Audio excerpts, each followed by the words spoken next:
All right, everyone, let's look at the questions for the test for chapter 12. So, test number 2. So, question number 1. So, annual sales of smartphones um, were given by this price or this Q, which represents this basically is our demand function. So, Q units is the demand at a price point of P dollars. So, what are we asked for here? So, Part A, what selling price would result in the largest annual revenue? So the first thing we need to do is come up with a function that gives us revenue. So how do I find revenue? Revenue is basically, by definition, the money that comes in. So I know that P stands for the number of dollars per phone. So that's the amount of money that one phone's going to bring in. So if I want to know the total revenue, I'll need to multiply that unit price by the number of phones. So my revenue is going to be equal to PQ, which I can write as I really like to write this as a function only in one variable. So I know the Q is equal to negative 6P plus 3030. So here's my revenue equation all in terms of P. Negative 6P squared plus 3030P. So what selling price would result in the largest annual revenue? So if I want to maximize or if I want to find any critical point, minimum, maximum of a function, I really should take its derivative. So R prime is going to be negative 12P plus 3030. And I'm going to set that equal to 0. So this is going to give me what? That P is equal to 3030 over 12, which we can approximate as $252.50. So that's our price point that's going to bring in the most money. So that's part A. Part B, what would that revenue have been? So we found the critical value. Let's find the revenue. So revenue is equal to negative 6 times P squared. So 252.5 squared plus 3030 times 252.5. And I calculated this a little bit earlier and I got, I'll give you what I got exactly. So 382,537.5. So this is an amount in millions of dollars. We want to round it to the nearest $10 million. So if we round this, we'll get $382,540 million. So $1 million. All right. There you go for question 1. Question 2. So because of sales by a competing company, our sales have dropped. So we revise our demand equation to this. So P and Q, as usual, stands. So Q stands for what the unit. So Q stands for a number of units. In this case, headsets. P stands for the price point, and this is the demand function that meets or that joins them. The total manufacturing costs are $100 per headset. Okay, so A, what is the greatest profit? So what is profit? So by definition, profit is equal to revenue minus costs or expenses, basically money coming in minus money going out. What is our money coming in? So similar to the last question, our revenue is going to be, well, I know what the price is of a single headset. That's given by this expression. But then I want to multiply that by the full number of headsets. So I'm going to multiply that by Q. So revenue will be PQ. And how do I find my cost? So the total manufacturing and shipping costs are $100 per headset. So sounds like $100 per Q. So there's a good profit function. Could be better. I would really like to express this in terms of a single variable. So we'll do that now. So I know that P is equal to 800 over Q time, or not times, Q to the 0.35 times Q minus 100Q. Let's simplify a little bit. Profit is equal to 800. Q to the 1 divided by Q point to the 0.35 will be Q to the 0.65 minus 100Q equals 0. So what am I trying to do with this? I'm trying to find the greatest profit I can make. Just like last question, if I want to maximize something, I need a derivative. So power rules will be a little more complicated here because I don't have integer powers to work with.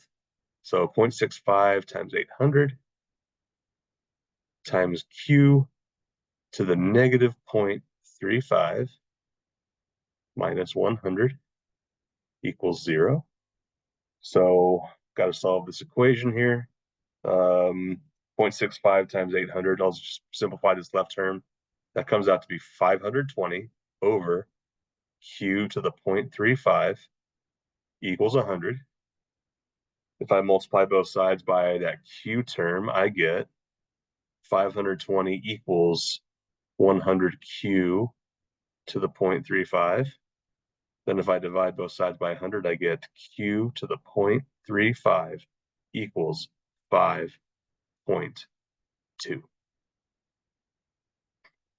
All right, and then if we solve for Q, so I asked us to round up to the nearest whole number. So for me, that is 111. So was that what I wanted? What's the greatest profit your company can make? And how many headsets? So how many headsets is Q equals 111 headsets? But what's the profit that comes with that? So now we have to take that value and basically plug it back into our profit function. So profit equals 800 times 111 to the 0.65 minus 100 times 111. And what did I get beforehand? I got 5,982 and 44 cents. All right, and what should I charge? So basically we're asking for the price point here. So we know what Q is, so we know what our critical value of Q was that gave us our maximum profit. So now I can plug that back into my, the demand curve or the demand equation I was originally given. And what do I get? I get an approximate value of $153.90. All right, moving on to question 3. An airline company requires that the total outside dimensions of a checked bag not exceed 62 inches. Okay, so we're designing a bag to fit this restriction, and we want to maximize the volume. So this is an optimization question. So what's our objective? Our objective is to maximize the volume. So how do I find the volume of something of this shape? It was like we're saying length, width, and height. So it sounds like we're implying that it's a rectangular prism box. So how do I find the volume of those? Length times width times height. Okay, but we're constrained. And we actually have a couple different constraints here. So what are our constraints? Well, one is that the length plus the width plus the height, that sum is 62. What else are we told, though? We're also told that, what are the two dimensions that are equal? We're also told that H equals W. So knowing that, I can rewrite both my objective and my other constraint.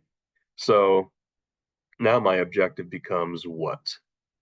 Length times width squared. You could have kept H there, doesn't really matter. And here I'm going to say this is equal to L plus 2W. So now we have a good objective function and a good constraint.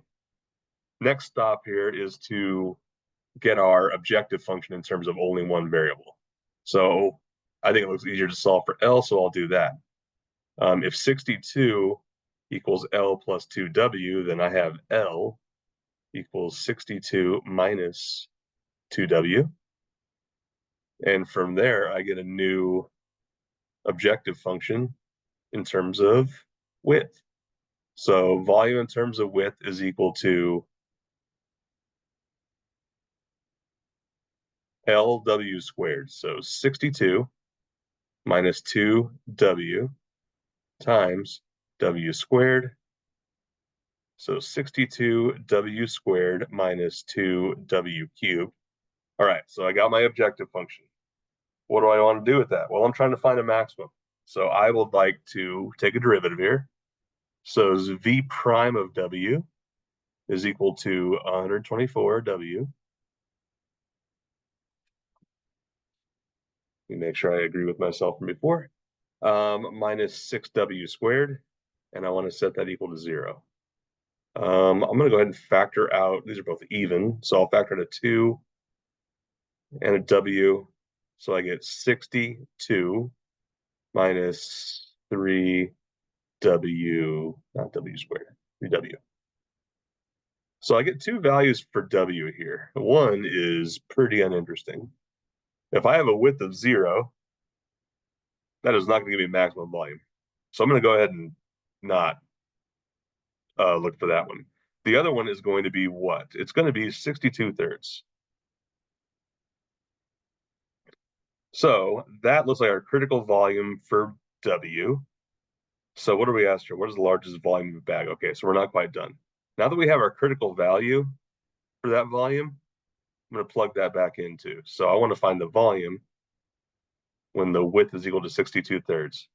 So 62 times 62 thirds squared minus 2 times 62 thirds cubed gives us a result of, I rounded this to the nearest whole number, 8,827 cubic inches is the largest volume I can generate using this, basically these constraints. All right, moving on. So the approximate value of the United States Consumer Price Index, or CPI, from March 2006 to May 2000 through May 2007 is modeled by this function. So I want to know, when is inflation speeding up and when is it slowing down? So, and I'm told that inflation is speeding up when the rate of change of the CPI is increasing. Inflation is slowing down when the rate of change of the CPI is decreasing. So what do we need to do here mathematically? We're looking at the rate of change, but specifically what the change of the rate of change looks like. So that tells us that we're looking for a second derivative. So let's find the second derivative. We need the first derivative first. First derivative is going to be 0.06 t squared plus 0.76 t plus 2. Differentiate again. So 0.12 t plus 0.76 equals 0. And if I solve this, what do I get? I get t is equal to it's going to be negative, isn't it? Negative 0.76 over 0.12, which comes out to be, what did I say it was? 6 1/3, so 6.33 repeating. All right. So that's probably an inflection point. Let's make sure. This can't be negative. Oh, yeah, it can be. Because this was a negative sign the whole time, which means this, okay, yeah, negative time doesn't make any sense. 6.33 does. So let's do this. Let's confirm. What is I double prime of, let's make it easy, 0. That'll be negative 0.76. So that's concave down. What's another good value? Let's do I double prime of 10. So it doesn't really matter as long as I have something to the left and to the right. of that possible inflection point. So what do I get here? I get 1.2 minus 0.76. I know the 1.2 is bigger, so I know that'll be positive. So that'll be concave up. Okay, that's indeed an inflection point. So where's inflation? Inflation is speeding up where basically where I is concave up or where I double prime is positive. So that's going to be from 6.33 up to what? How far does this function go? It goes from March 2006 through May 2007. That's a year and 2 months, so 14 months. So it's concave up on that interval, which means it has to be concave down. So slowing down on the other side of the interval. So from the beginning of the interval to the inflection point. Oh, no, can't include that. Can include 6.33 because that is where the basically inflation is stalled. Inflation is not getting worse or getting better at that point. So moving on to question 5. Your company has a production system that requires human workers and robots. To meet production, we have to basically the number of humans times the number of robots. That product is equal to 1 million. So let's keep reading. I don't even know what we're supposed to do yet. So H is the number of human workers, R is the number of robots. We currently have 5,000 robots, and we're ramping up their production or their usage at a rate of 200 robots per month. If we're increasing the number of robots, we got to be losing human workers. So that's what we're being asked here. How fast is your company laying off the human workers? So per month. So there is no, explicit mention of time in that equation. So we're going to insert that by taking a derivative with respect to time of both sides. So ddt of HR equals ddt of 1 million. So I can treat H and R both as functions of time, which means I'm going to have to use the product rule. So dH dt times R plus H times dr dt equals whatever the derivative of 1 million is. That is 0. So how fast is my company laying off the human workers? So which one of these things am I solving for? That tells me that I want to know the rate of change of the number of human workers over time. That's dH dt. So I hope I know the rest of these values. So dH dt is equal to, or multiplied by R. R is the number of robots. We use 5,000 robots. Plus H. H is the number of humans. I'm not told that. So how do I figure that out? Well, I'm told that the number of humans and robots I have to satisfy that constraint. So if there are 5,000 robots,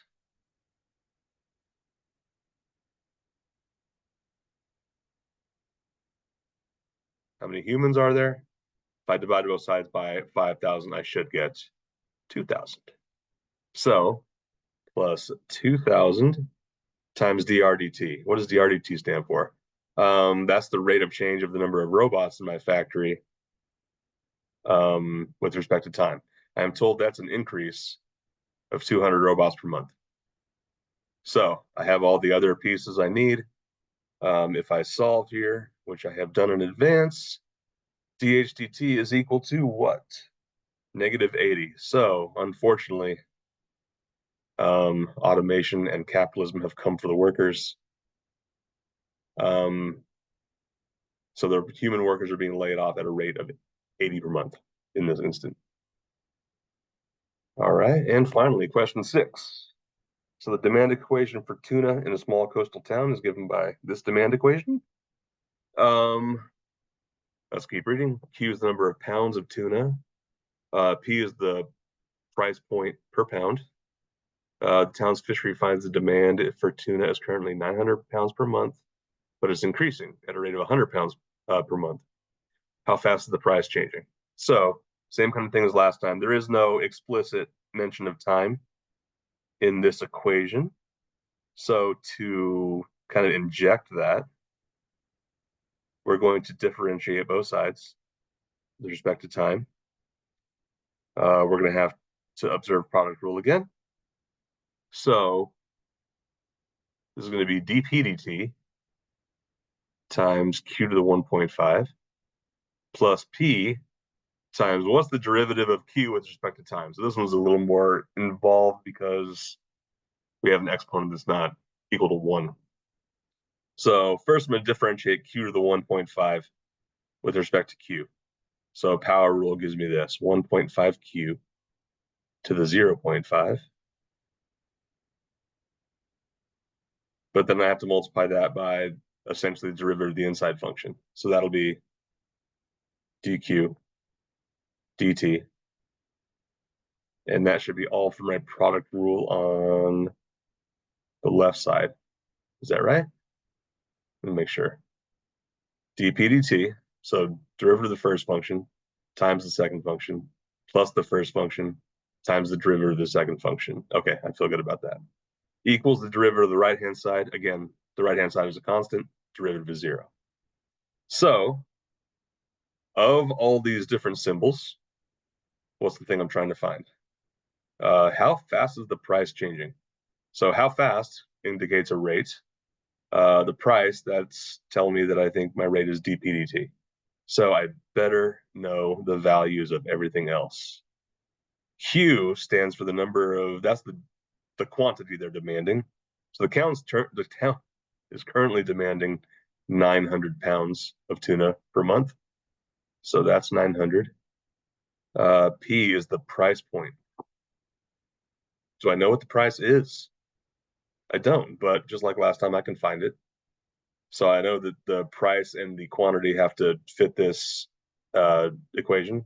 So the price times the quantity, which is 900 to the 1.5, equals 5,000. Did I do this incorrectly earlier? I absolutely did. Oh, don't look at that one. Okay, so 900, P times 900 to the 1.5 equals 50,000. What is 900 to the 1.5? The square root of 900 is 30. So I'm going to rewrite this as our second is 3 halves. What's 30 to the third power? That should be 27 and 3 zeros. Yeah, I did this wrong, but now I'm not. Did I say 3 zeros? Let's try that again. Yeah, 27 times 10 times 10 times 10. Okay. Which means my price point is what? Price is equal to 50,000 divided by 27,000. Let's get a good approximation for that.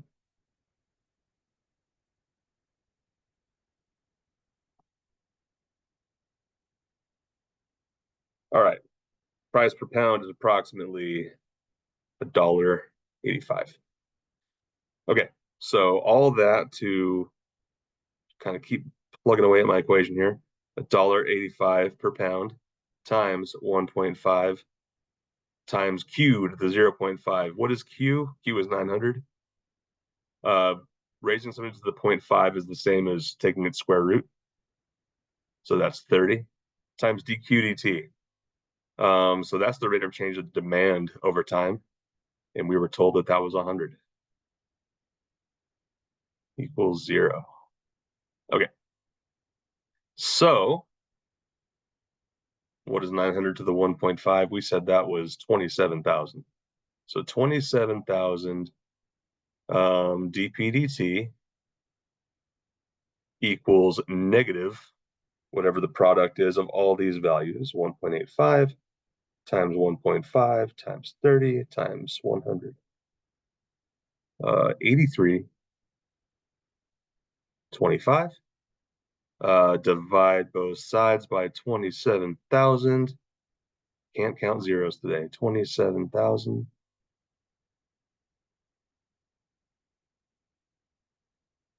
divided by 27,000. I get negative 0.308. So what did I just find? I found that the rate of change of the price of tuna. So basically, the instantaneous rate of change of the price of tuna is about a decrease of 31 cents per month, or $0.308 per month. All right, and that is all for exam 2.